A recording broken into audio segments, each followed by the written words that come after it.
இந்த காணொளிய பார்க்கறதுக்கு முன்னாடி தமிழ் ஜனம் யூடியூப் சேனலை சப்ஸ்கிரைப் பண்ணாம நீங்க பார்த்துட்டு இருந்தீங்கன்னா கண்டிப்பா சப்ஸ்கிரைப் பண்ணிட்டு நீங்க பாருங்க. அடிப்படையில் திபெத் ஒரு புத்தமத நாடு. கடந்த பல 100 ஆண்டுகளாக திபெத்திய புத்தமத தலைவராக நியமிக்கப்படும் தலாய் லாமாக்களே அந்நாட்டின் ஆட்சியாளர்களாகவும் இருந்து வந்தனர். இந்நிலையில் 1950ஆம் ஆண்டு திபெத்தை தனது ராணுவ வலிமையால் ஆக்கிரமித்தது சீனா. இதனால் திபெத்தில் இருந்து தப்பிய தலாய் லாமா இந்தியாவில் வசித்து வருகிறார்.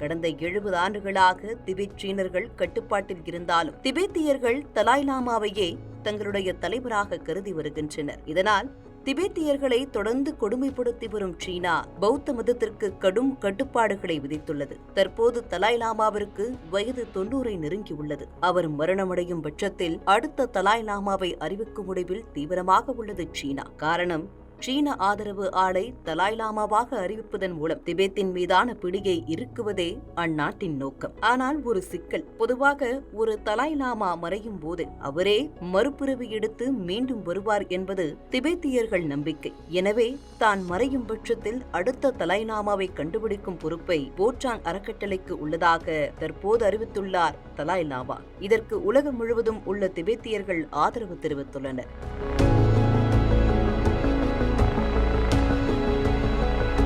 தொடர்ந்து தர்மசாலாவில் நிகழ்ச்சியில் பங்கேற்ற மத்திய அமைச்சர் கிரண் ரிஜிஜு திபெத்தியர்களுக்கு மட்டுமல்ல உலகம் முழுவதும் வாழும் ஆதரவாளர்களுக்கும் தலாய் லாமாவின் நிலைப்பாடு மிகவும் முக்கியமானது. அவரது வாரிசை தீர்மானிக்கும் உரிமை தலாய் லாமாவுக்கே உள்ளது. இதில் வேறு யாரும் தலையிட முடியாது என்று தெரிவித்தார். இதனால் உச்சகட்ட கோபத்தில் உள்ளது சீனா. இது தொடர்பாக சீன வெளியுறவு அமைச்சகத்தின் செய்தி தொடர்பாளர் மாவோ நிங் தனது கண்டனத்தை பதிவு செய்தார். அதற்கு பதிலடி கொடுத்த மத்திய அமைச்சர் கிரண் ரிஜிஜு, தான் தலாய் லாமாவின் பக்தன், என்னை போன்ற ஆயிரக்கணக்கான பக்தர்கள் தலாய் லாமாவின் வாரிசை அவரே தேர்ந்தெடுப்பதை ஆதரிக்கின்றனர். இதில் அரசுகள் தலையிட முடியாது என்கிற ரீதியில் தரமான பதிலடி கொடுத்துள்ளார். இதற்கு என்ன மறுமொழி சொல்வது என்று தெரியாமல் துடித்து வருகிறது சீனா.